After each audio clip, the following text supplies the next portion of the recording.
Hello दोस्तों, हम बात करने वाले हैं कक्षा 11 का जो पेपर है आपका हिंदी अनिवार्य का। तो फटाफट से देख लीजिए, पेपर आ चुका है।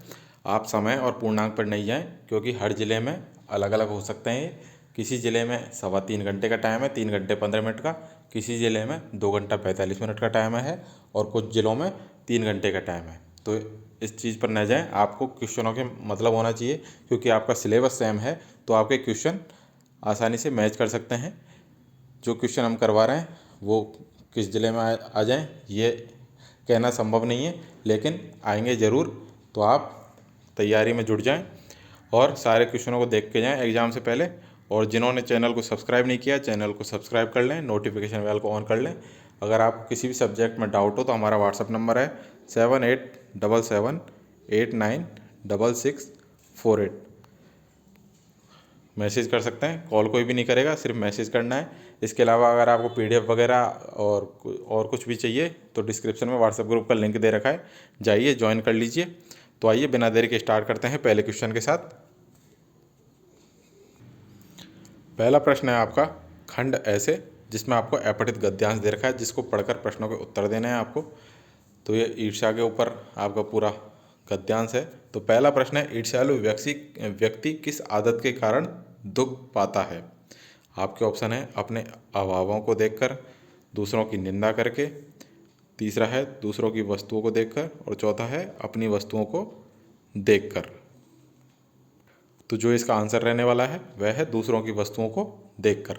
नेक्स्ट है, अपनी तुलना दूसरों के साथ कौन करता है। तो अपनी तुलना दूसरों के साथ करता है ईर्ष्यालु व्यक्ति। नेक्स्ट है, ईर्ष्यालु अपनी पास की वस्तुओं से आनंद नहीं ले पाता है, क्योंकि उसकी लालसा और अधिक पाने की होती है। ऑप्शन नंबर ए आपका सही उत्तर रहेगा। 4 नंबर है, अपने अभावों के बारे में निरंतर सोचने में ईर्ष्यालु व्यक्ति दूसरों के विनाश में लग जाता है। तो ऑप्शन नंबर द आपका सही उत्तर रहेगा। नेक्स्ट है, अपने अभाव पर दिन रात सोचते सोचते वह किसकी प्रक्रिया को भूलकर विनाश में लग जाता है। तो वह किस प्रक्रिया को भूलकर लग जाता है, उन्नति की प्रक्रिया को भूलकर विनाश में लग जाता है। नेक्स्ट क्वेश्चन है क्वेश्चन नंबर 6, ईर्ष्यालु शब्द में प्रयुक्त प्रत्यय बताइए। तो ईर्षा प्लस आलू, तो आपका प्रत्यय क्या होगा, आलू प्रत्यय आपका रहेगा। 7 नंबर है, उपयुक्त गद्यांश का उपयुक्त शीर्षक लिखिए। तो आपको इसका उचित शीर्षक लिखना है, क्योंकि सभी के शीर्षक अलग अलग हो सकते हैं, ज़रूरी नहीं कि सबके सेम हो, लेकिन आपका जो शीर्षक होना चाहिए वो गद्यांश से मिलता जुलता होना चाहिए। तो आप ऐसे भी लिख सकते हैं, ईर्षा और ईर्षा से होने वाले दुष्प्रभाव। सेकंड नंबर क्वेश्चन है, जिसमें आपको पहले गद्यांश दे रखा था, अब आपको दे रखा है अपठित पद्यांश। जैसे आपको गद्यांश करवाया था वैसे ही आपको पद्यांश करना है। सभी क्वेश्चनों के उत्तर आपको इसी के अंदर मिल जाएंगे, आपको कहीं भी जाने की ज़रूरत नहीं है। तो ये देखिए, अंबर बने सुखों की चादर, धरती बने बिछोना। तो अंबर किसकी चादर बने, सुखों की चादर, धरती क्या बने, बिछोना। मिट्टी में सोना उपजाओ, इस मिट्टी से सोना, यह मिट्टी जगत की जननी। यह मिट्टी किसकी जननी है, जगत की जननी, इसको करो प्रणाम। कर्म योग के साधन बनना ही सेवा का काम, हाली उठा हाथ से हल को बीज, प्रेम के बोना, किसके बीज बोना, प्रेम के बीज बोना। चना मटर जौ धान बाजरा और गेहूं की बाली, मिट्टी से सोना बन जाती भर भर देती थाली।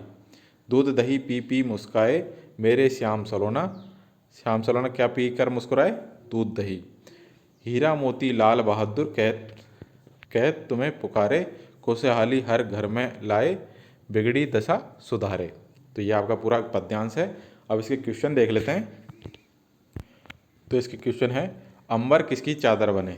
तो पहली लाइन आप थी, उसमें आंसर था अंबर बने सुखों की चादर, तो आपका उत्तर रहेगा सुख, ऑप्शन नंबर द। सेकंड है, यह मिट्टी किसकी जननी है। तो सेकंड लाइन देखी थी आपने, यह मिट्टी जगत की जननी, ऑप्शन नंबर ए आपका सही उत्तर रहेगा। नेक्स्ट है, कवि किसके बीज बोना चाहता है। तो कवि प्रेम के बीज बोना चाहता है। नेक्स्ट है, कवि किस प्रकार के साधक बनने के लिए आह्वान कर रहा है। तो कवि कर्मयोग का साधक बनने का आह्वान कर रहा है। नेक्स्ट है, श्याम सलोना क्या पीकर मुस्काता है। दूध दही पी पी मुस्काए, मेरे श्याम सलोना। तो क्या पीकर मुस्काए, दूध दही। नेक्स्ट है, अंबर का शाब्दिक अर्थ है। तो अंबर का शाब्दिक अर्थ है आसमान, आकाश। नेक्स्ट है उपयुक्त पद्यांश का उचित शीर्षक दीजिए। तो उचित शीर्षक देना है। तो यह किसके ऊपर था पूरा पद्यांश? ये हमारी धरती के ऊपर था। तो धरती के ऊपर आपको शीर्षक लिखना है। नेक्स्ट क्वेश्चन देखते हैं। थर्ड नंबर क्वेश्चन है जिसमें आपको पद्यांश दे रखे हैं दोनों में से किसी एक पद्यांश की आपको सप्रसंग व्याख्या करनी है। अभी तो आप दोनों पद्यांश देख लें, एग्जाम में दोनों में से एक करना है आपको। अगला सवाल है आपका 4 नंबर, निम्नलिखित गद्यांश की सप्रसंग व्याख्या कीजिए। आपको 2 गद्यांश दे रखे हैं, दोनों में से किसी एक गद्यांश की सप्रसंग व्याख्या करनी है। पहला गद्यांश ये रहा, दूसरा गद्यांश आपको दिखाते हैं। ये दूसरा गद्यांश है आपका। अगला सवाल है आपका 5 नंबर, निम्नलिखित प्रश्नों में रिक्त स्थानों की पूर्ति कीजिए। तो पहला है गलता लोहा किसके द्वारा रचित कहानी है। दूसरा है मियाँ नसरुद्दीन शब्द चित्र किस खाली जगह नामक संग्रह से लिया गया है। तो आपको बताना किस संग्रह से लिया गया है। थर्ड नंबर है पथेर पांचाली फिल्म की शूटिंग का काम कितने साल तक चला। नेक्स्ट है मीरा के गुरु का क्या नाम था। 5 नंबर है वे आंखें पंत जी के किस दौर की कविता हैं। 6 नंबर है एक कंठ विषपाई गीति नाट्य किसके द्वारा रचित है।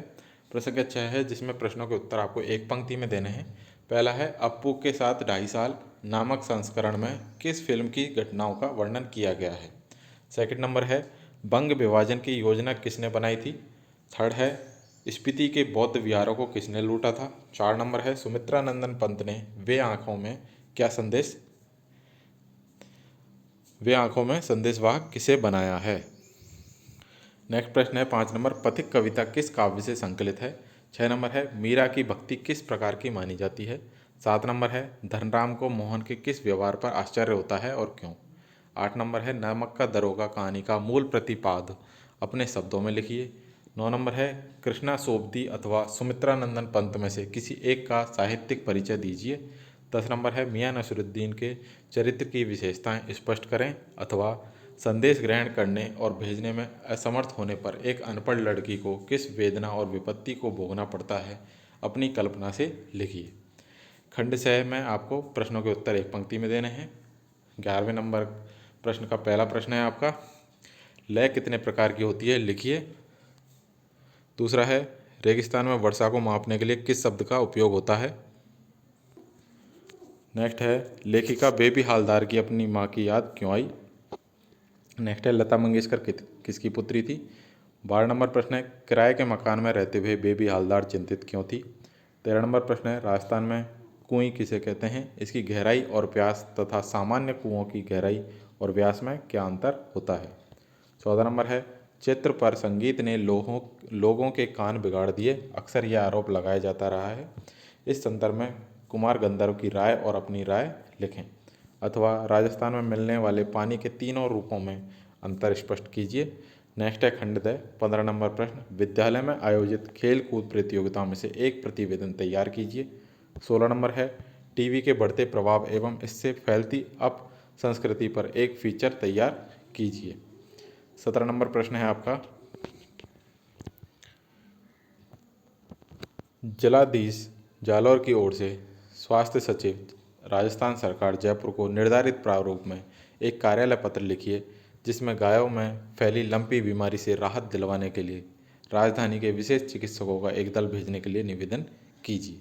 और लास्ट प्रश्न है आपका 18 नंबर जिसमें आपको 300 शब्दों में एक निबंध लिखना है किसी एक विषय पर। पहला विषय है आपका बेटी बचाओ बेटी पढ़ाओ, दूसरा कोरोना एक महामारी, तीसरा है स्वच्छ भारत स्वस्थ भारत और चौथा है विद्यार्थी जीवन में इंटरनेट की भूमिका। इसके अलावा आपको पर्यावरण प्रदूषण के ऊपर भी याद रखना है निबंध। इसके अलावा एक निबंध ये भी याद रखना है अगर मैं विद्यालय का प्रधानाचार्य होता या मैं देश का प्रधानमंत्री होता, ये भी आपको याद रखने हैं। तो ये थे सारे इंपॉर्टेंट क्वेश्चन जो आपके एग्ज़ाम में आ सकते हैं। तो फटाफट से सारे प्रश्नों को देख लें और अपने दोस्तों में भी शेयर कर दें। वीडियो अच्छा लगा है तो वीडियो को लाइक करें, शेयर करें, चैनल को सब्सक्राइब करना ना भूलें। Thank you.